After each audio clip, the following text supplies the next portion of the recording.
Welcome to Meaningful Mondays with the Community Foundation of Middlesex County, where we only know good people who do great things in our community. Whether you are a volunteer, a donor, or a nonprofit organization, each episode of Meaningful Mondays will celebrate you, our friends and neighbors who have a deep passion for and commitment to improving the quality of life for all in Middlesex County. So let's kick off the week with great conversations with remarkable people, businesses, and nonprofits making a difference right in our own backyard. Well, happy Monday, everyone. You know, every day in Middlesex County is very special, but Mondays are particularly meaningful because we have an opportunity and an honor to discuss lots of important things with important people. And I am delighted to have the one and only Tedd Levy from Old Saybrook Historical Society and the other one and only Elizabeth Normen from Old Saybrook Historical Society and an author with me today. And the theme that we're working with this year, and we have try to have themes, is obviously it's the 250th anniversary of our wonderful country. So what better place to come to but the historical societies?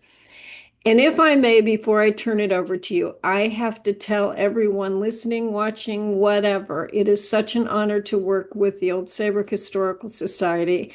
And Tedd, you know, we've partnered on a lot of wonderful initiatives, and Elizabeth, you do too, and I certainly hope we continue that.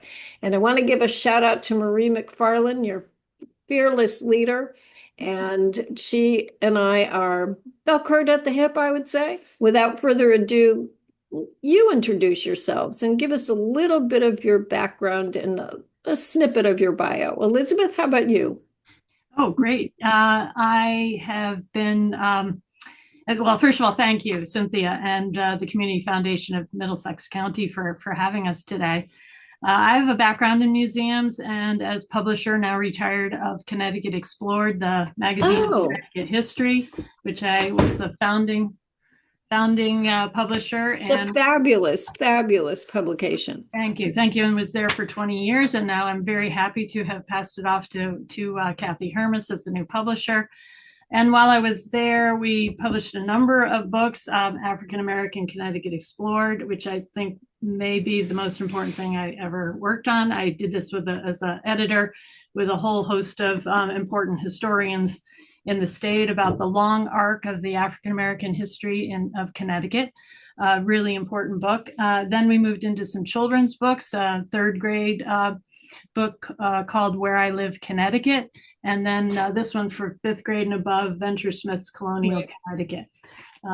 So I have a bunch of publishing in my blood and a bunch of history in my blood. And so I think that's basically my background. I got involved in founding of Connecticut Explored after I did a master's in American Studies at Trinity College. And I will pass it over to Tedd. Well, before you do, though, we're here. You're in the house named after someone that we're going to talk a little bit about. So just give us a snippet of the name of the book we're going to talk about. I have a potential cover. Okay.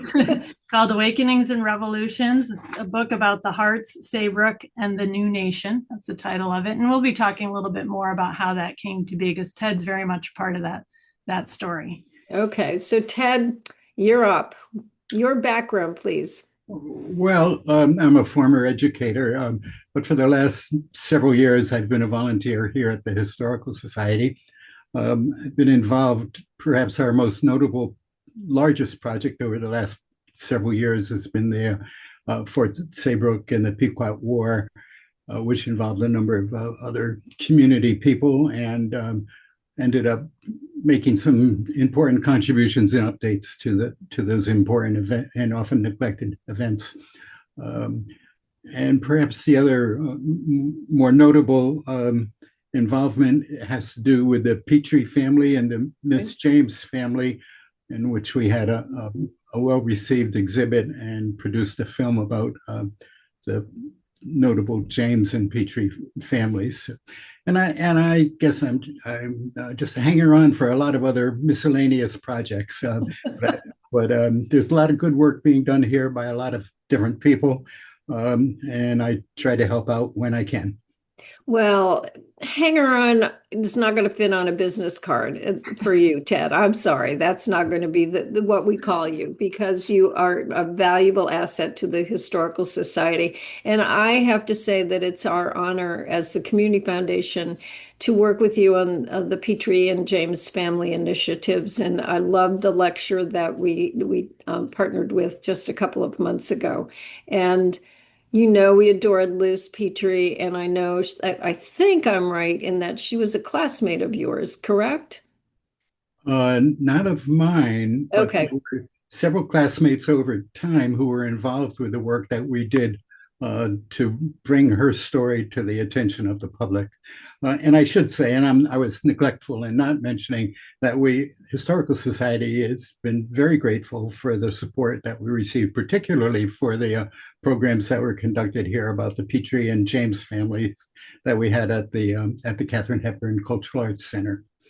Well, you're very kind on that. And I will just say one more thing that I'm honored to mention is that we partnered on planting a couple of trees in honor and memory of some very special ladies in Old Saybrook, Sally DeQuilla and Liz Petrie. So without further ado, so first of all, the 250th celebration, give me a sense of what you each think is unique about Old Saybrook and unique about your historical society, and just a snippet of how you're planning on celebrating.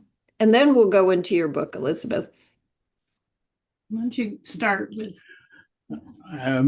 Well, Saybrook is the oldest community in Connecticut on the shoreline, the fourth oldest in the what is now the state of Connecticut.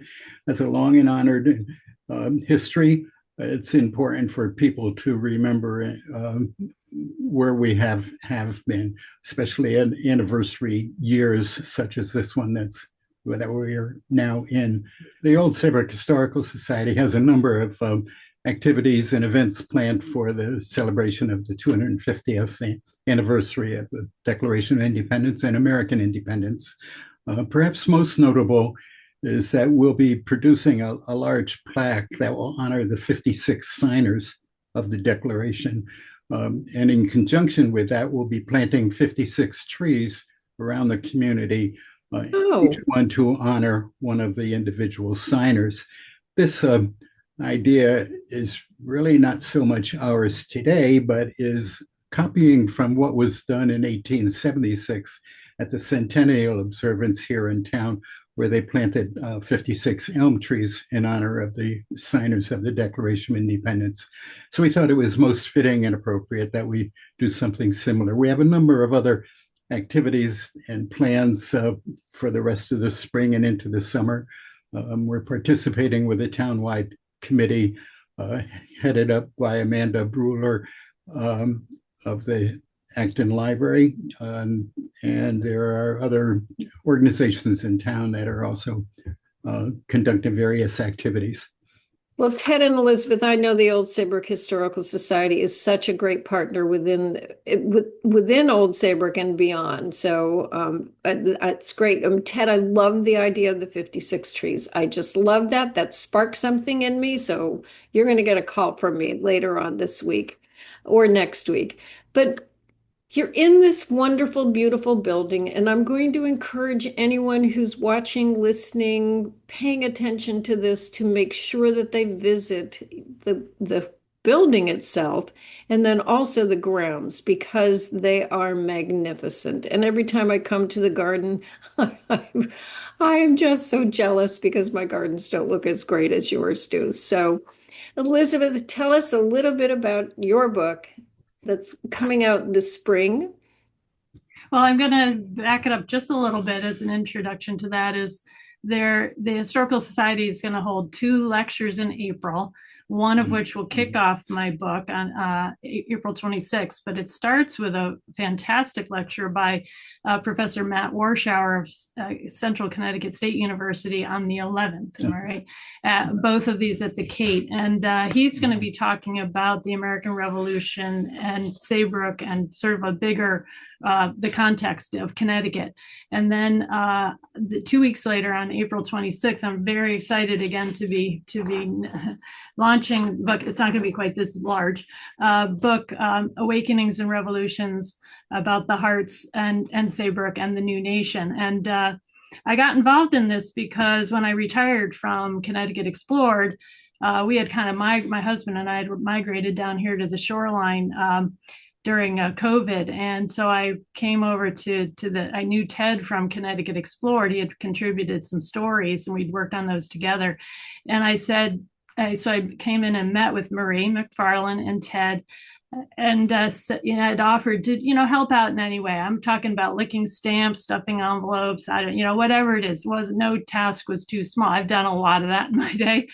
And Marie and Ted said, well, what we really would like is a new book interpreting the Hart family, especially the historic house that the Old Saybrook Historical Society has that you mentioned is the General William Hart House.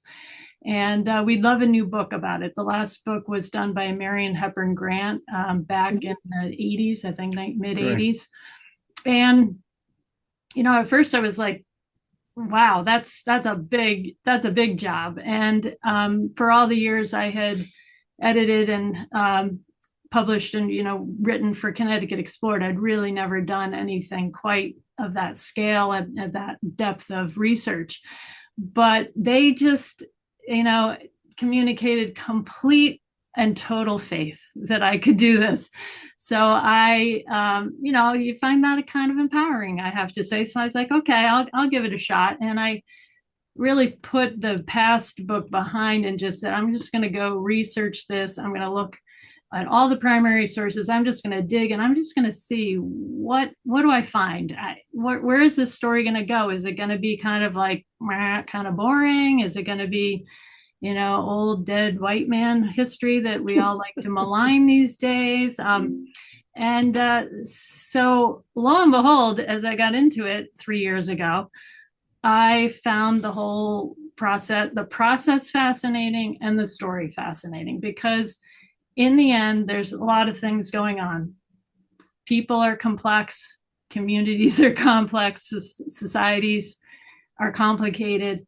And this was all taking place at a time where our nation is just becoming itself. It's the colonial period when Reverend William Hart, the first Hart, comes to take up the pulpit of the First Congregational Church as a good Congregationalist or in the 1730s. He's a young man.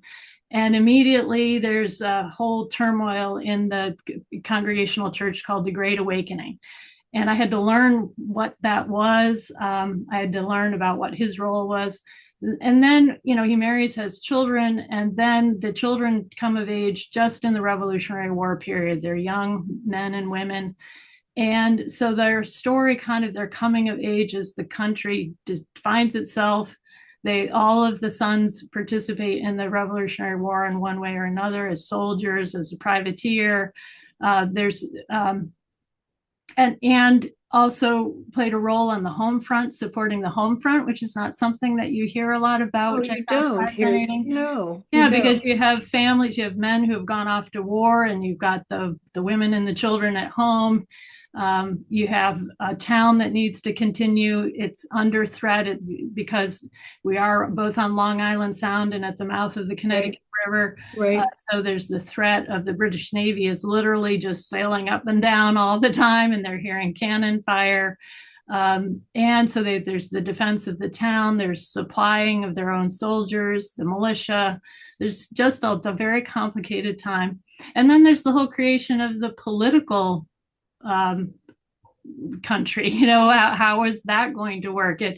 Connecticut continues very much in its colonial mode. In fact, it does not adopt a state constitution till 1818. So it continues operating under its royal charter from 1662. It just sort of takes king out and and just keeps operating in the same way.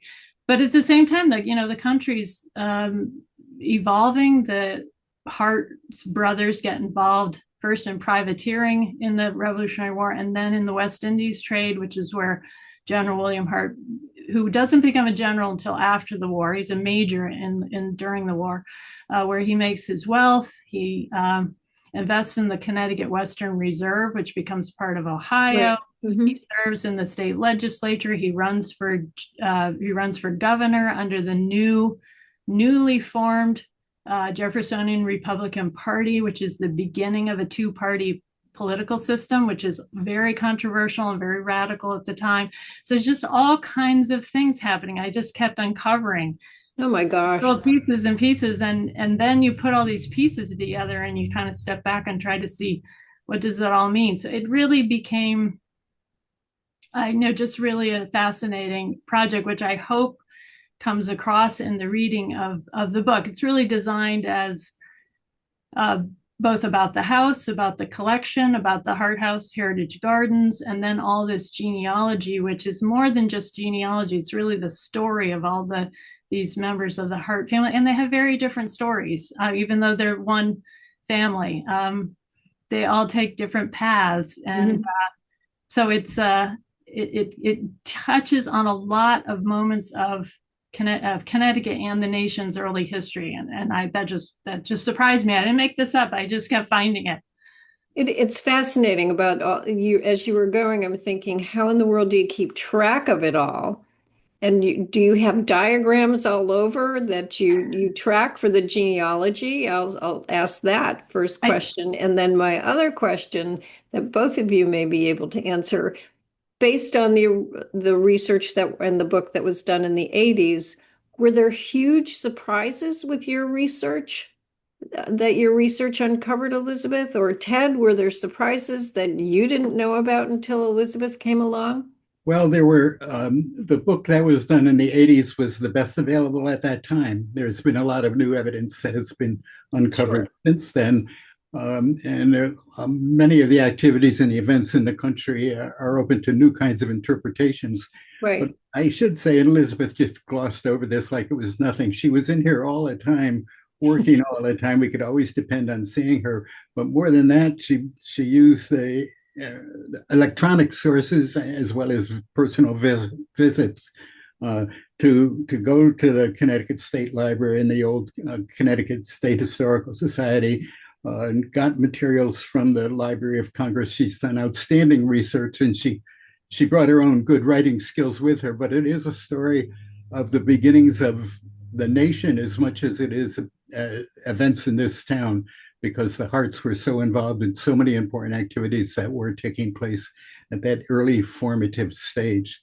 And Elizabeth explored them all and put it together in an outstanding new publication. I think people will enjoy reading it, and they'll learn a lot from it.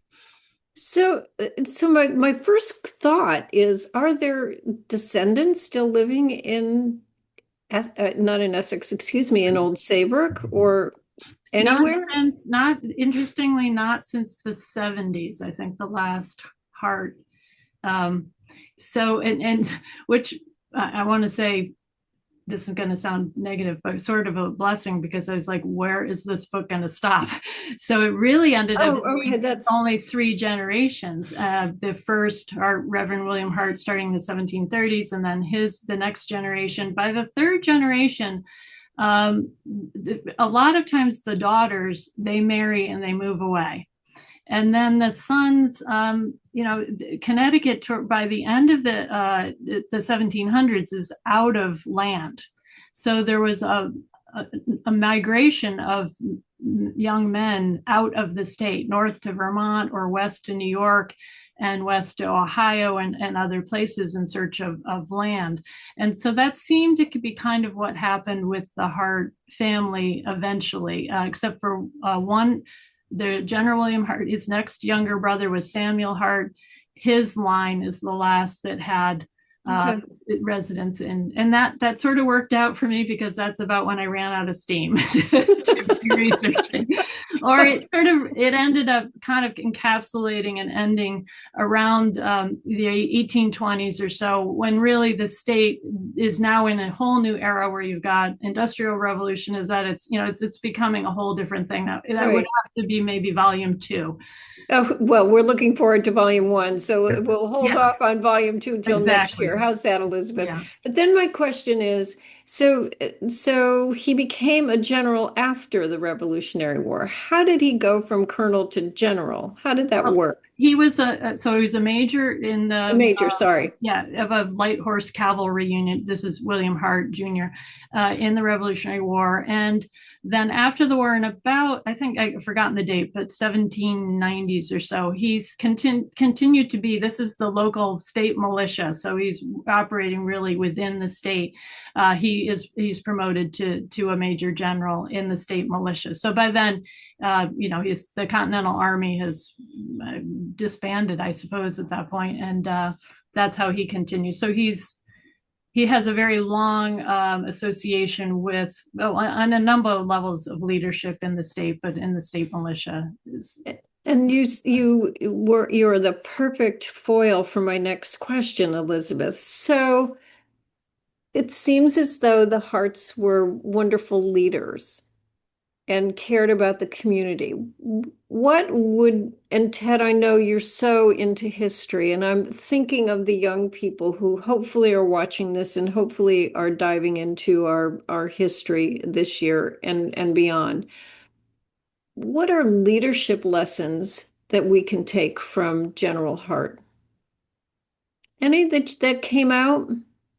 I didn't want to take from Ted, but I'll give him a minute to think about it. But I think that what you see in this is, especially in the early Connecticut, towns are small and they ran themselves. And so again, unfortunately have to talk mostly about men in this period. So now luckily women can do the same thing.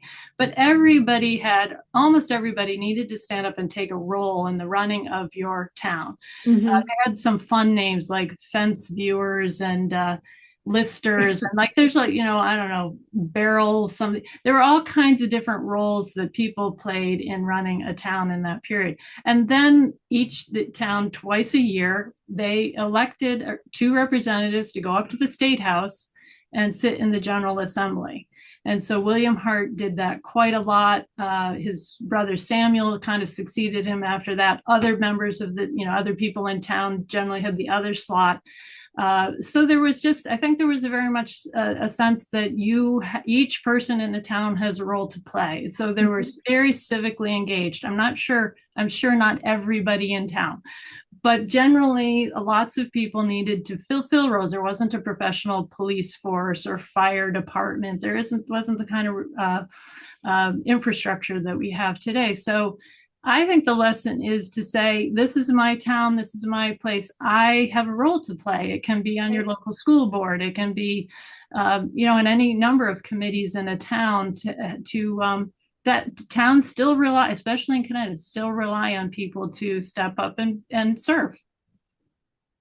Ted, anything to add to that? Because I think that's a really great explanation of what some leadership characteristics would be like. And it really gets also at the question of the importance of knowing our own history, mm-hmm. The value of being involved in your community, making it part of your life, making contributions toward that, and it reflects on the men and women too who are unheralded, and people. Black Americans at the time of the Revolution who participated as well and don't get the credit today. Or didn't get the credit then, rather. People who went off to fight for their independence, it had to be hugely important to them. They had to make major contributions from themselves, their own well-being. They had to leave their jobs, their houses. They often had to provide their own food. They were lucky if they were paid, and they risked their lives to do that. They risked their lives to stay in places like Valley Forge and in Richfield at Putnam Park and other places. we owe an awful lot to people like that. We don't often reflect on it except at ceremonial times such as the 250th. Um, and I wonder whether people are different today or whether they still have the same stuff in them, if they still would do the same kinds of things, if Americans today would fight for their independence. So I think it's important that during this year in particular, that people reflect on their history and on the contributions made by people in the past, and see if they still have this stuff, to see if it's worth fighting for. Well, well said, both of you. And the thing that strikes me that is so incredibly important today, as it was then in any era, is the volunteerism, the we before me kind of thing. And we at the Community Foundation work, as you know, with all the nonprofits, and volunteers such as yourself, we think are worth your weight in gold, without a doubt. Because without you licking and stamping, Elizabeth, and Ted, without you being a hanger-on and therefore all the things that you do, the nonprofits that provide such essential services wouldn't be able to do their work. So I thank you profusely for that. And I also thank you for mentioning that, because it is critical that if you like where you live, give a little of yourself. I guess I'd like to add to that, though, that I think that what people will find, certainly what I have found, is what you get back out of it. Absolutely. The things, this has been such a rewarding experience, both, academically, so to speak, in the research and the writing, but also the people that I've met. And it's been a wonderful, I tell my husband, this is my happy place here. I like coming in here Tuesday and Thursday morning because it's a wonderful community. And I do volunteer in the garden, which is the garden keeper last year and this year. And that is just such a wonderful place and such a wonderful group. Your garden doesn't look as good, and mine doesn't either, because you don't have a dozen incredibly dedicated volunteers who come take care of it every week. So. I'll volunteer my garden one day a week, and I'll feed you lunch. How's that? But I just, now I'm so intrigued, Elizabeth. One, I can't wait for it to be published. But then my next question is this, to me, and you've done children's books, Venture Smith. Mm-hmm. Are there plans to do more with this and the history of the Harts? That is awful of me to ask, because you're not even done, and I apologize. I was going to say, fascinated. That'll put something in Ted and Marie's ear, and who knows what they'll ask me to do. I haven't allowed myself to sort of think about that next, because I have to get this. But I kind of saying, after this book comes out, I will have a big yawning hole in my life. So I will come up with something. I'm not sure what. I will definitely keep working. Oh, no, I can see Ted right now. And knowing Ted and Marie, they are very, very persuasive. I'm not worried that we will help her come up with something. Yes, I'm sure. No, I'm sure that you will. But we should also say that I'm hopeful that after Elizabeth's introductory talk at the Kate in Saybrook, and what was the date? April 26th, 1 o'clock. What time? 1 o'clock. Okay. Hopefully that she'll have an opportunity to go out and share this information with other historical societies, libraries, and other organizations. I think it's an important story for people to know about. And hopefully Elizabeth will be available to get out there to talk to others about this important new book. And Elizabeth, is it all right, and I ask permission, so this is being taped, for us to spread the word with other historical societies about this? So just so that they know and are aware. And I've begun to reach out to some. So I have Connecticut Museum of Culture and History is we're going to do something in the fall, and even up to Litchfield, because the Litchfield, there is an interesting connection on the whole other corner of the state with Litchfield Historical Society. So oh my gosh. I can't imagine all the hard work you've put into this. It's been fascinating listening to you. I honestly, I mean it. I cannot wait to read the book. And I have to say, Ted, I know you and Marie, your brains are working hard. So Elizabeth, you will not have this gaping hole of any time, spare time. So I can't thank you enough for doing this, and I can't thank you enough for spreading the word about the Hart family and spreading the word about how much fun it is to delve into the history of where we live, where we work, where we play. So thank you. Oh, I have thank one last you. Thank question you. though. Well, no, my pleasure. You know me, Ted. Anytime you want us to partner, we're going to be there. Well, we always appreciate it. No, very, very happy to do so. And I have one other question. So, Elizabeth, what are you and Ted looking forward to with that gaping hole that you're going to have in the next Oh. 3 months? It won't be so gaping because I will say that the Hart House Heritage Garden is a big job. Luckily, I share it Beautiful. with 15, I think with 12 to 15 other volunteers. Right. That once the garden starts warming up and the green shoots come out of the earth, you will find me outside digging in the earth with our Hart House Heritage Garden volunteers. Well, great. And Ted, how about you? Well, we hope to get her inside to do some work in here too.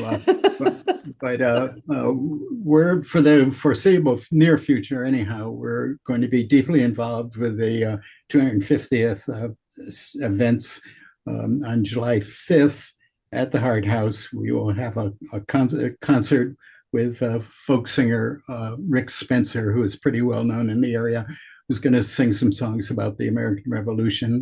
Great. And that'll be our sort of a wrap-up concert, but observance of many of the principles that the American Declaration of Independence represent will be honored and promoted from this time forward, as we hope we have done in the past. Well, you do a marvelous job, and thank you for telling me about the trees. How many trees are you planting? 56, just as a number of 56. signers. You are all amazing. I'm humbled by what you're both doing, and I thank you so much for your time. And I just hope we've helped spread the word, and I hope you get many visitors to the Old Saybrook Historical Society. So thanks so much for what you do. We really appreciate it. Thank you. Thank you. Pleasure being here. My pleasure. Thank you for joining us for this week's episode of Meaningful Mondays.